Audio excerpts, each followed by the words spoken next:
Hey, everybody, it's Scott Steen with winnersandwhiners.com coming to you with the Monday edition of Today in Sports Betting. It's the first day of the week. It's the first day of the month. Scott, you ready to rock and roll? Yep, let's do it. All right. By the way, you know what it is, by the way? It's officially Super Bowl week. It is officially Super Bowl week. You know, it's weird because the teams aren't down. I mean, obviously one of the teams is already down there, but the Chiefs, they're not coming down there till Saturday. They're treating it like a regular road game, and they're not flying down until Saturday afternoon. So, you a fan of that, keeping the actual, I'd say, consistency over routine? Absolutely. Yeah, absolutely. I don't even know really getting down there early even does. Does it change anything for you? Well, I think if anything, it could be a possible distraction because That's what I'm saying. I'm talking about just the pros. You already played in Tampa this year. Yeah. So I don't think you need to get there a week and a half in advance. And, of course, in past years, you'd have the fanfare with the media day and all this other stuff. Well, that's the thing. Yeah, you have more media access and you have more distractions. Yeah, so they would probably require you or they'd want you to go early, but this year you don't have to, so why would you even bother? Correct. Yeah. Correct. So I don't have an issue with it. It's all being done virtually. So, Scott, I just read an article in The Athletic, which, by the way, if you don't subscribe to The Athletic, everybody, you should do it. It's cheap. It was like $1 a month? Yeah, it's great writing. I think that's the deal I got. I think I got a year for $12 or whatever. But anyway, they're trying to find a comp for Brady and Mahomes, and the best they could come up with was Michael Jordan playing a young LeBron. Do you see it that way? I thought you were going to say a young Kobe, but okay, that's fair enough too, I guess. Right. I was trying to think of when Jordan and LeBron overlapped, and that was maybe a year. Yeah, I'd have to go back. 1 year. I mean, he was probably on the Wizards at that time. It would have had to have been 03. It was going to be any year because that's when LeBron came into the league. Yeah, honestly, I don't know my NBA Jordan timeline all that well. So. I couldn't remember if Jordan retired in 03 or 02, so that's why I thought it was going to be like a young Kobe situation. But truth is, I can't really think of much. I'll probably have to get back to you on that one.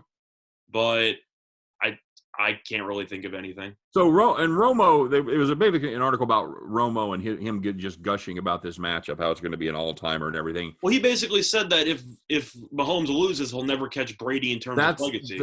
That's exactly the take I wanted to talk to you about. That's exactly the point I was going to bring up, and I wanted to see if you agreed with that. If Mahomes does not win this game, he has no shot of ever overtaking Brady as the greatest of all time. You agree with that? How old is Mahomes? 23? 24 or almost 25. I'll take my chances. With Mahomes or Brady? With Mahomes. I'm not going to throw out Mahomes' entire future, 15 years because he loses one game when he's 24. No, I do think that'll definitely help Brady's legacy. But then again, Brady's the greatest of all time. The only way that Mahomes will catch him is if he makes the playoffs every year for the next 2 decades and he wins about, 5 rings? Yeah. So, Brady's got a pretty good head start. I'm not going to immediately say this game's the deciding factor. If Brady has a game like he's had in the playoffs where he throws for 200 yards and 2 picks, but, Williams fumbles twice inside the 10-yard line and maybe the Tampa Bay Buccaneers return one for a touchdown. Mahomes goes for 300 yards and 3 touchdowns but loses the game. Is that really going to say, well, there's no way Mahomes would ever be better than Brady? I don't. Well, they have to because people keep roasting Rodgers for what happened last week when Brady threw 3 picks in the second half. Yeah, and that was and I guarantee you that if Brady throws 3 picks in the second half, Andy Reid's going to have more than 6 points off those picks. Definitely true, but the point is that people are making the argument saying, well, Brady won the game, he did this, he did that, and yes, he won the game. But I'm not going to suddenly say, oh, blame the other team's quarterback. That's just ridiculous. Right. I think we're going to see an example for all the people that say that Rodgers is better than Mahomes right now. I think we're going to see how true that is. Let's just say that even though Brady won the game, I'll take Rodgers over Brady right now. Sure. Would you? Yeah, that's a joke. It's not a hot take at all. You'd clearly take the MVP over Brady right now. But Rodgers over Mahomes? Right now, no. I take Mahomes. I agree. I can't say no to Mahomes. He's the best quarterback I've ever seen. I think he's going to deal with the pressure better. I think he's going to be able to roll away from the pressure. I think he's going to be able to get the ball out sooner. and because they're gonna have pressure on him, man, with this banged up Kansas City O-line. Mahomes reminds me of a prime Rodgers, but he's more mobile. Yeah, I've really never seen anything like it. And I know that you can argue Brady's the greatest of all time, and I think he is. In terms of talent, no. In terms of resume and longevity and everything like that, yes. But for talent purposes, it's Mahomes and Rodgers my top two. okay, very I good. think you'd agree with that. For talent alone. Not including wins, losses, stuff like that. Of all time? Yeah. I don't know if I put I don't know. You can argue if we're only talking about talent and nothing else. I mean, like Cunningham and Vic, I don't think we're accurate enough, but they clearly were talented like crazy. But that's not exactly what I mean. Yeah, I think if Favre was awful good, I think Rodgers probably better than Favre. I think you have an argument with Marino if you want to go talent as well. You could also go Montana, or kind of a dark horse and all that is Steve Young. I thought Steve Young was definitely an option there, but very mobile and a very accurate passer. So, but yeah, I think in terms of talent, I think Rodgers and Mahomes are pretty much in any order my top two talented quarterbacks of all time. Yeah, and we'll probably get some flack from, I don't know who else, just Deshaun Watson people or Lamar Jackson people. But when they both win more than one playoff game, they can get back to me on that one. How you like the trade, Scott? The Stafford one? Yeah.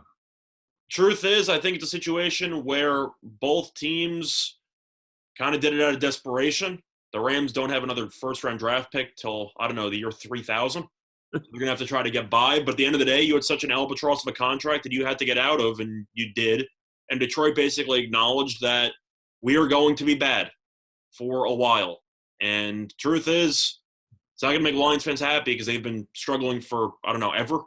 But at least they looked themselves in the mirror and said, yeah, our team's not very good. So do I think Goff's going to do well with the Lions? No. I think this team is probably going to win, I don't know, with a brand new head coach as well, who I think might be a lunatic. I know, 4-12. Yeah, that seems 4-12 seems about right. But they might have you might be able. I'll tell you what, though, a long shot bet that might actually be interesting. Maybe the Lions' worst record in the league.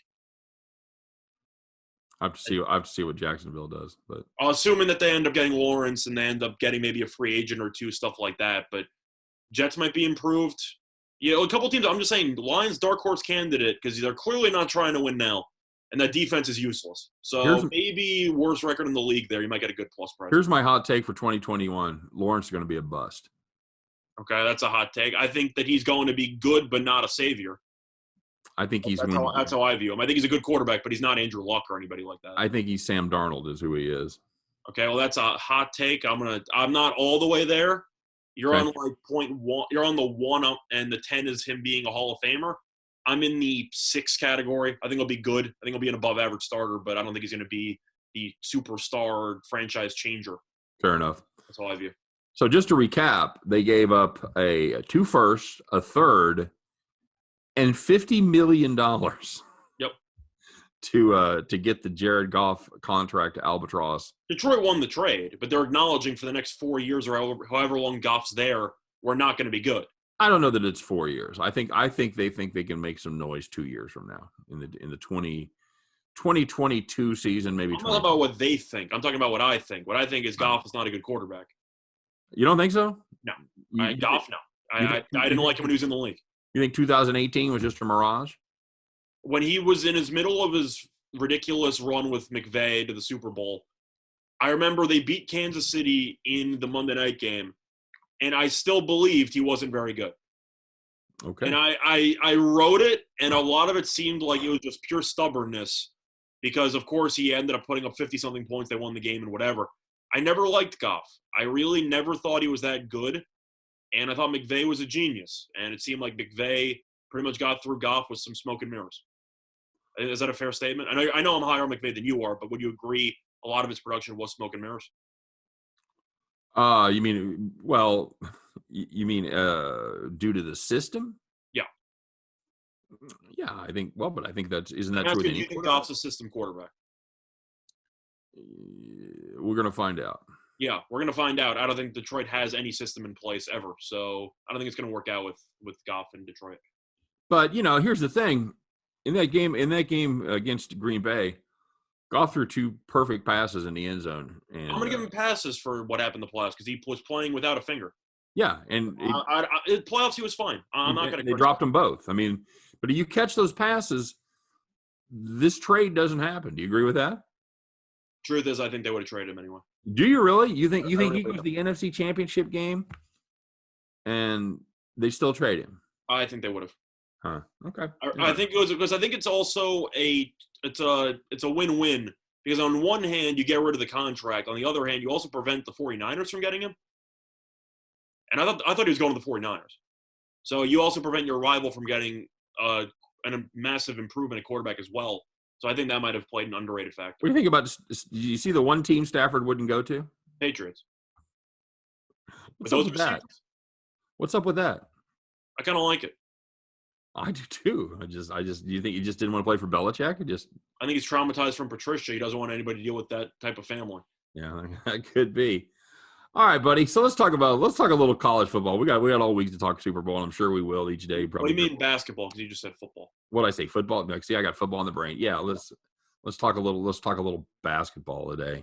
That just doesn't seem right until the Super Bowl is over. See, that's the thing. I'm used to like starting basketball and really getting into it around the first of the year when the Chiefs are eliminated.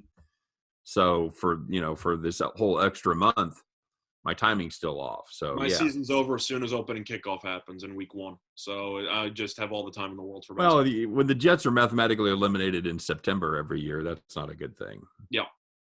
All right, so we don't have a lot of great action here today. We've got a couple of decent teams. We basically have one good game. And we have another one. You want to talk about this because I've got a premium on this. Do you want to talk, or I've got my play of the day on this. So I'll let you do most of the talking on the Duke Miami game. Truth is, I'm not going to fully overreact to Duke beating up this Clemson team, which has completely fallen off a cliff. Having said that, Miami might be the worst team in the conference or the second worst. I know I took them in a play today against Boston College a couple weeks ago, and they got smacked, and Boston College is terrible. But I saw Miami play a little bit over the weekend against Wake Forest because I kind of wanted to see a car crash on television. So I turned it on. That Miami team's terrible. Yeah. That is a useless team. And I know that Duke, well, I don't think Duke's very good, but talent-wise, they're definitely better than Miami. And do you think they've embraced I don't want to say must win because we talked about how stupid that is for the last, I don't know how long we've done the show, but the game means I got to assume a lot more to Duke than it does to Miami. I think Miami's just playing out the string at this point, don't you think? Again, it's hard to say must win like you were talking, but it's certainly they have a tournament draw. Miami's got nothing. They can't put it this way. They can't lose this game. Yeah. And Miami really. Miami's terrible. It's hard to say whether their offense or their defense has been playing worse lately. They're both basically useless, and Duke, I know, hasn't been good, but, I mean, Miami's lost 5 straight. This team has scored less than 60 points in each of its last 4 games. Yep. That's almost impossible in today's college basketball. And they've given up 77 over their last 6. And you're not even playing good teams. You're playing Syracuse, defense isn't good. Notre Dame, Florida State's good. But you played Wake Forest, scored 54. If Miami scores less than 60, which they probably should, because Duke's defense has actually looked pretty good the last couple of games. Yep. I think Duke should probably score 75. So you're looking at, 75 to 58? The weird thing about Duke is they're a top 25 team in defensive and offensive efficiency. You don't think it to look at them. It's turnovers and 3-point percentage, which is disastrous for this team. But I think Miami's going to offer no resistance. So for me, I think Duke rolls tonight. Well, certainly with the way the market has reacted, it's gone from about 9 up to 11 here in 2 days. I'm just being straightforward. It's not an overreaction. I don't suddenly think Duke's a good team. I still don't think Duke's very good. But the drop-off between a fringe tournament team and this Miami team is just night and day. Yeah. I have to take Duke here. I don't know if Miami's right now is the worst team in the ACC, but they're certainly close. That's what I'm saying. I think they might be worse than Boston College. That's the question. So I got to go with Duke.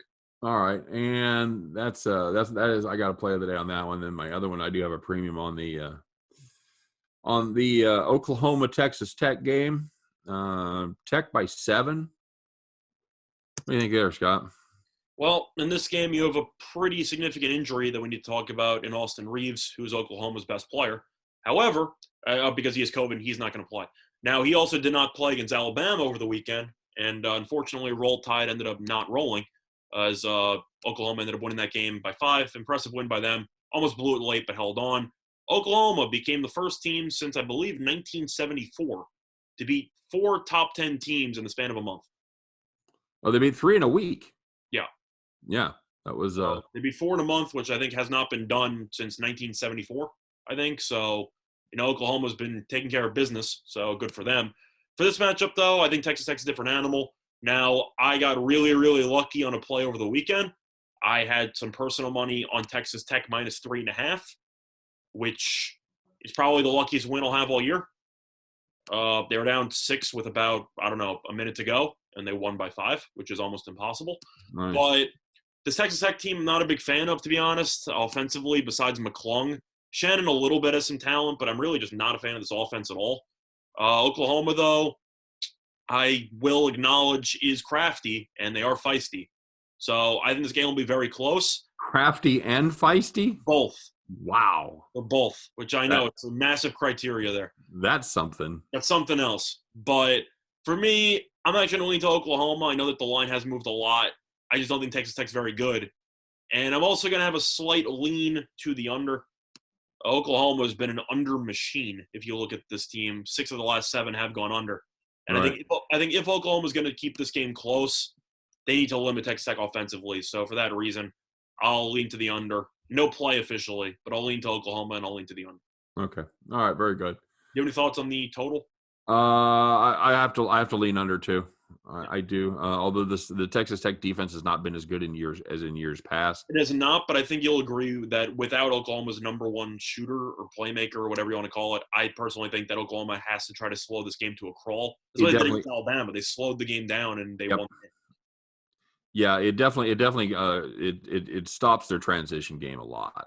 Yeah, they have to play slow. It's the only way they're going to win without Reeves. Agreed. All right, buddy. Anything else on the college circuit? Get your goat going. We saw Drake did not cover yesterday. They ended up winning the game, but that was a game they absolutely could have lost.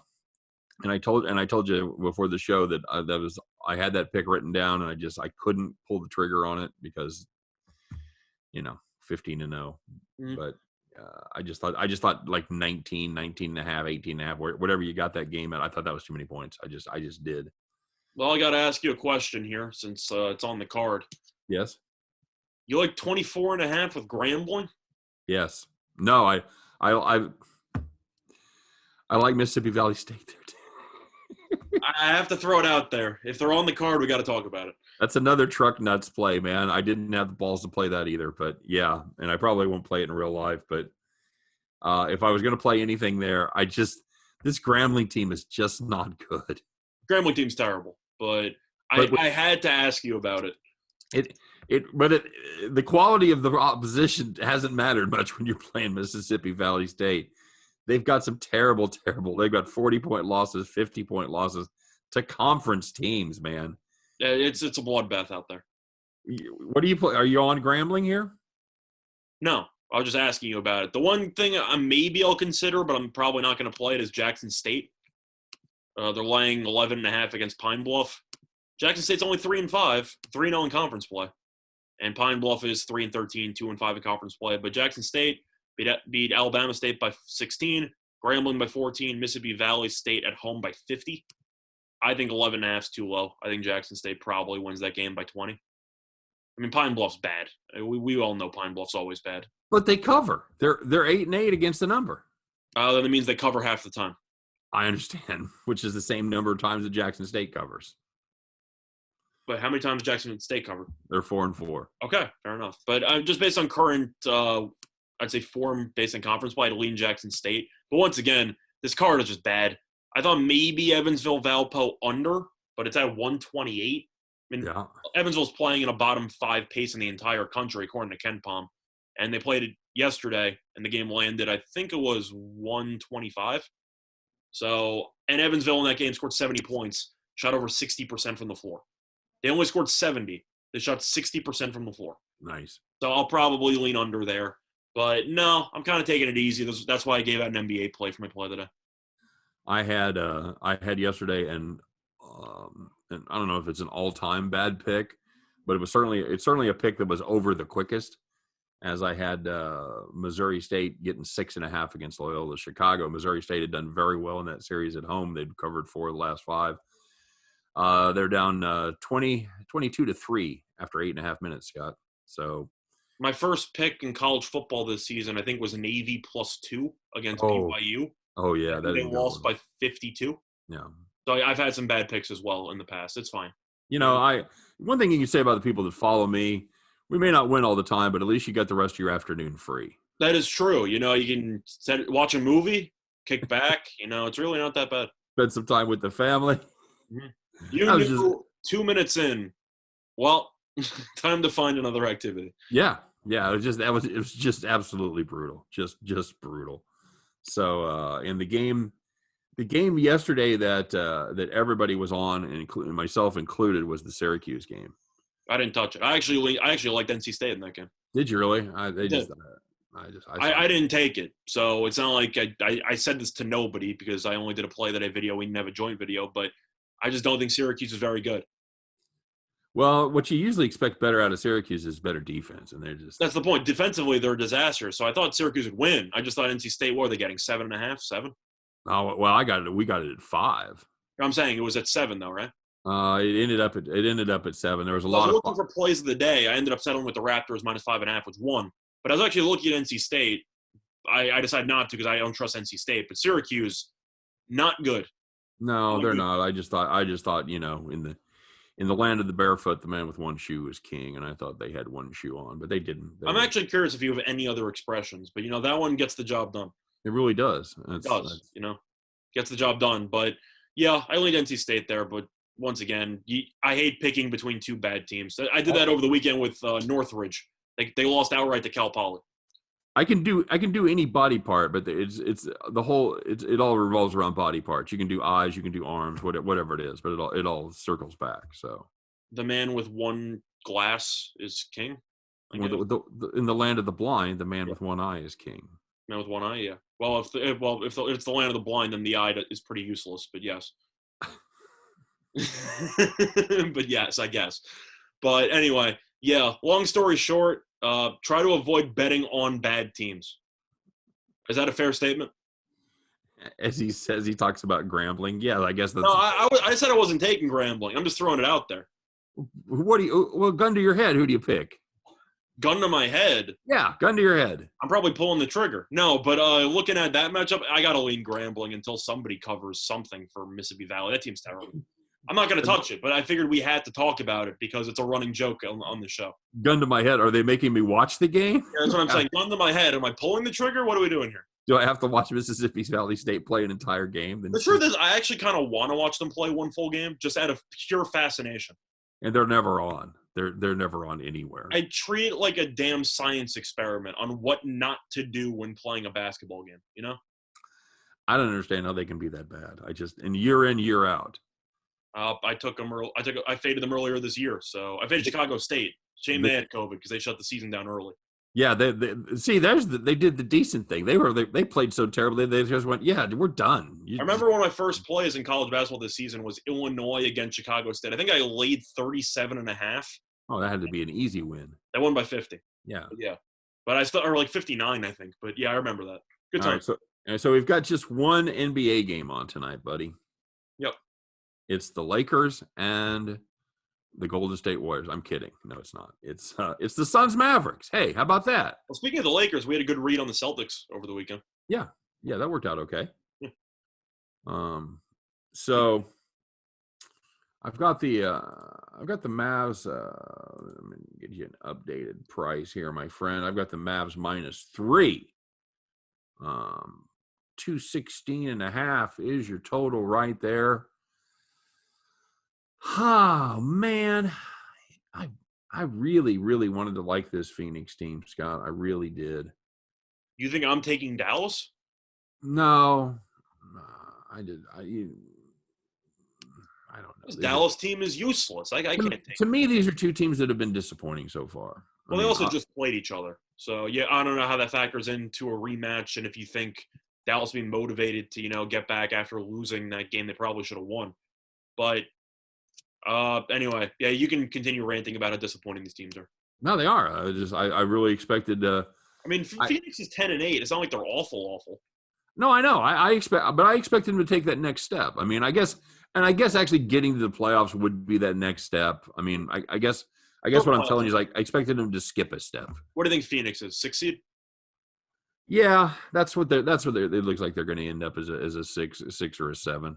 I don't know if Dallas is going to make the playoffs. No, I agree. And you and I have talked ad nauseum about how Porzingis has been just nothing but a disappointment when he's able to get on the court. He's not playing this game either. Oh, there's a shocker. You've got him out on this one. I don't have him listed. Because I thought he wasn't playing in this one. I don't see him in the projected starting lineup. I don't have him listed on the injury list. I will check for a sec, but I was pretty sure Porzingis was not playing. All right, well, definitely check that, because the only injury that I've got that's going to have a relevance in this one is Devin Booker, who's still questionable with the hamstring. So, yeah, but I feel like everybody in today's NBA is questionable nowadays.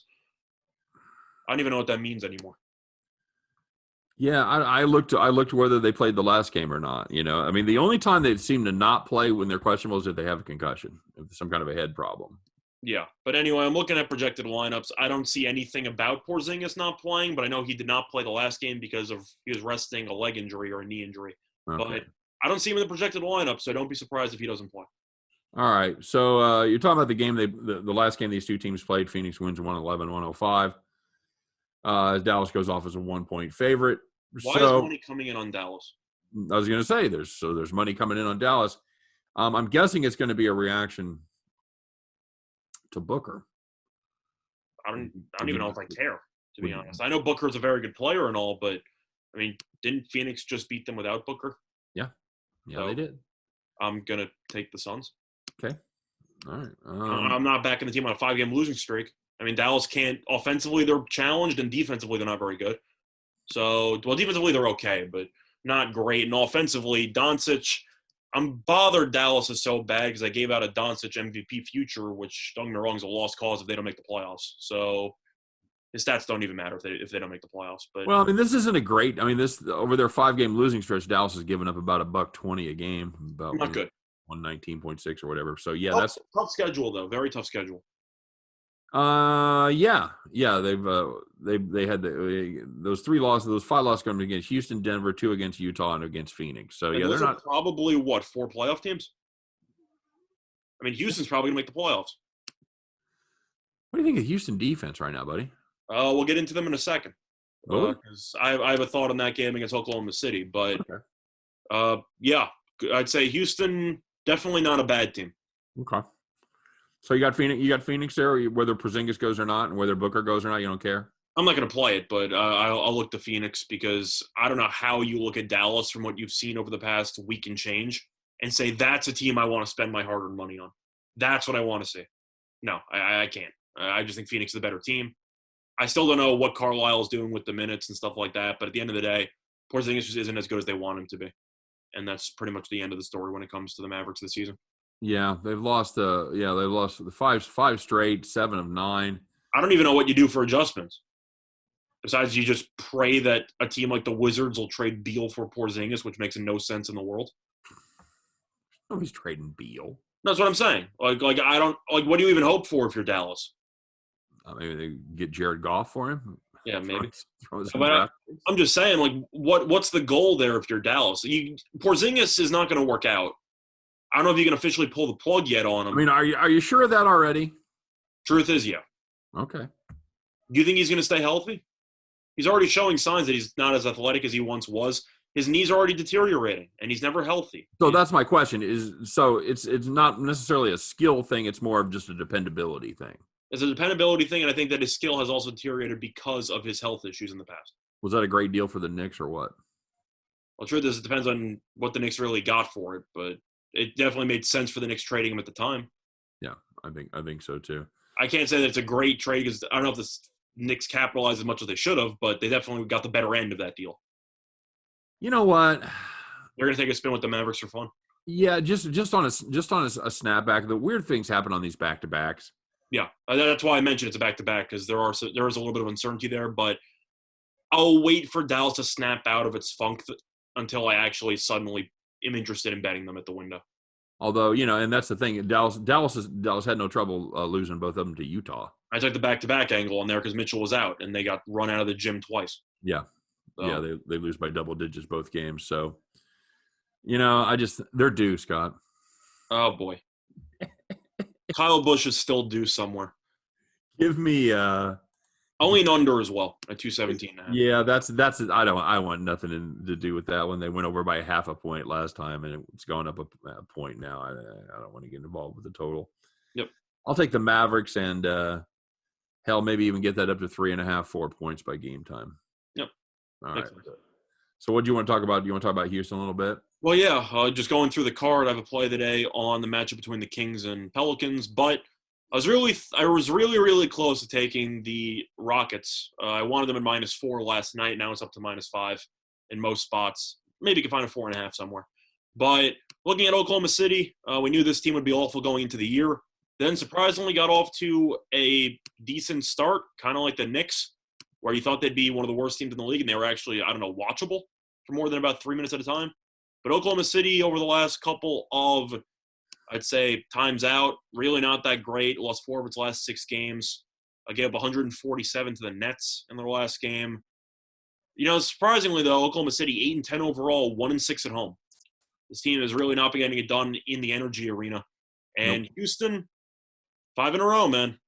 I had them as a play of the day against the Pelicans on Saturday, and they ended up winning that game by double digits. Houston, this team is good. I'm not going to say this team's going to be a title contender or any of that because they're clearly not. But this is a team that could finish as maybe a 5 or 6 seed that can maybe upset a team in the first round. I actually really like the makeup of this team. I was thinking they could maybe even be a 4. Yeah, this team's good. And I know that Harden, ever since he got traded, shocker, Houston ends up having a top 3 defense in the league once Harden leaves. Yeah. But it's mostly because of the fact that even though Harden didn't want to play for Coach Steven Silas, he might actually be a really good coach. And the backcourt of Oladipo and Wall, had the talent if they would stay healthy. Yeah. So far, so good on that front. And this team's just good. They have a big 3, so to speak. I know that the term big 3 gets thrown around way too loosely nowadays. But Wall, Oladipo, and Wood, pretty solid foundation there for a starting lineup. Agreed. You could do a lot worse than those 3 guys. The defense has just been outstanding.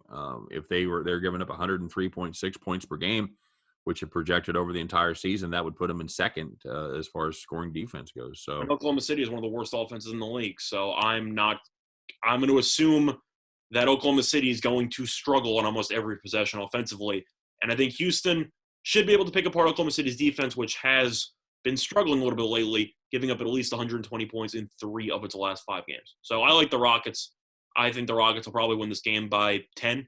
But once again, kind of like the opposite of what I said about the Mavericks, until Houston fails me, I feel like you kind of have to ride the hot ship, don't you think?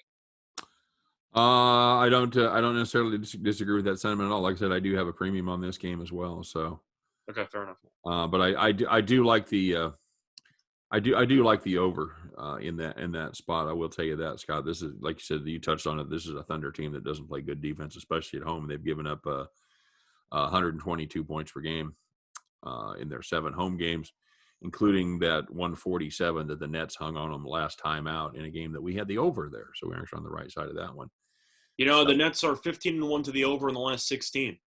I had the Heat team total under in the one game that went under. Yeah, I had that as a premium as well. Yep, good times. Shout out to the Nets, by the way, for blowing a 5-point lead with 6 seconds left.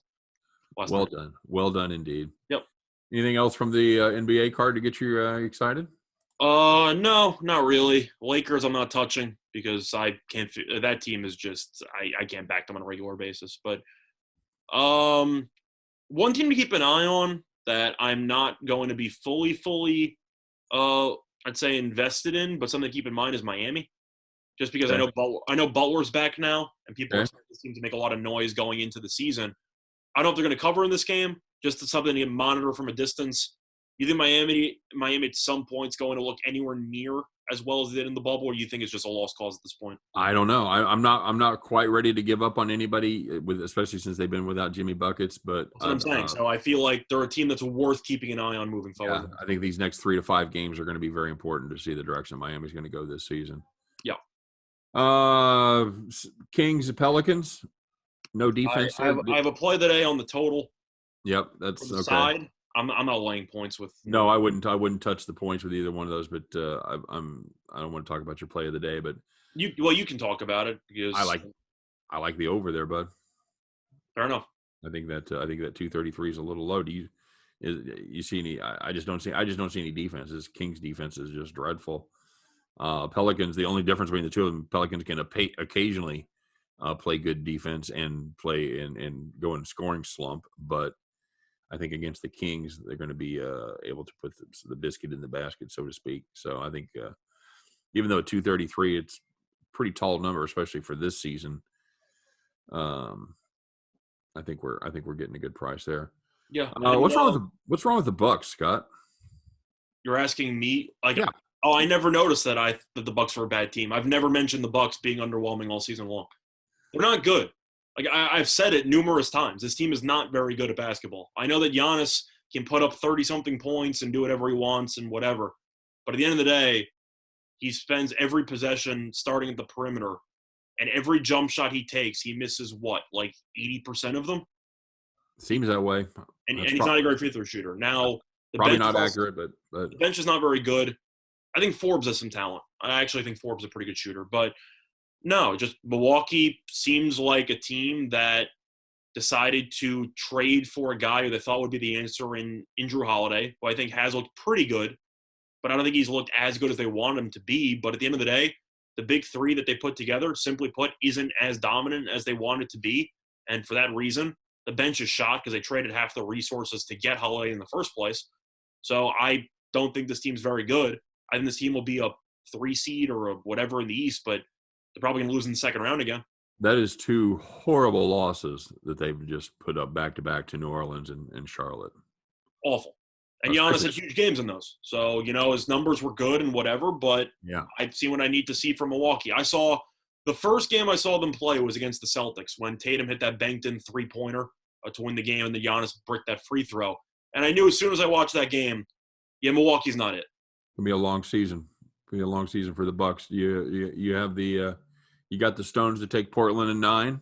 No, I'd lean to the over. Okay. Portland's defense can't stop anybody. No, but I'll tell you what, though, a game between 2 underrated teams you might want to keep in mind just for the heck of watching good basketball.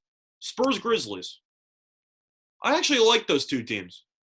The Grizzlies, I think, are actually very good. I think Memphis has a lot of talent. San Antonio's in some weird rebuild hybrid situation where they're not very good, or like they're not supposed to be very good, and you think that they have a lot of young guys they give a lot of time to, but they're also paying DeRozan, Rudy Gay, and LaMarcus Aldridge, which I don't really understand there. But that team's actually been pretty good. I think that's a pretty good game tonight. Okay. I didn't really have any thoughts on it, but if you can watch it, I think that's actually a pretty good game. Yeah, this Memphis team, they can score a little bit. And offensively, they've been great this year. Yeah, they've really been able to hold teams to some decent scores. They're giving up 107.6 points per game, which in today's NBA that puts you pretty close to top 10. So yeah, nothing wrong with that. Yeah, and also I know their winning streak was delayed by COVID, but they have won 6 in a row. Yeah, they've won 6 in a row. They haven't. They pushed the line against Philadelphia. But yeah, they're on a little bit of a streak there. Most points they've allowed during that win streak, 112. That's good defense right there. And that was the last game to San Antonio. So and they still win that one by 17. So yeah. All right, my friend. Well, that's probably going to do it for the show today. I know we took a long time to talk about basically 2 games, but.